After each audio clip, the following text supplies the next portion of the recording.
Imagine moving to a city where you didn't have to pay your rent or live almost rent free, or even on a tropical island. You can dramatically cut your cost.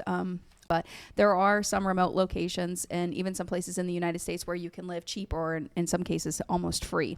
So the first thing I want to talk about is working remote and free housing programs. So in the United States, I think it's becoming more common for people to have remote jobs where they're working remotely, or something like YouTubers or nurses, like traveling nurses. So you can actually, you're not bound to the spot where you live and work. You can work anywhere. So Tulsa, Oklahoma has a process.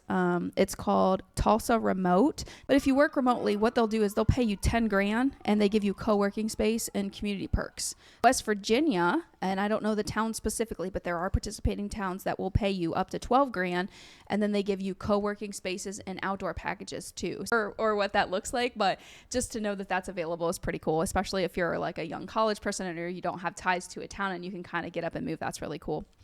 Indiana, Iowa, Kansas, and New York have some small towns that have cash incentives from 7 grand to 19 grand for newcomers, just to try to get people to come to their town. Like what incentive, what bonus is there to move to that location and maybe start an entrepreneur, job or something like that. So even though it's not free, if you use that money towards your mortgage, you can usually get like a year or two of affordable housing or free housing.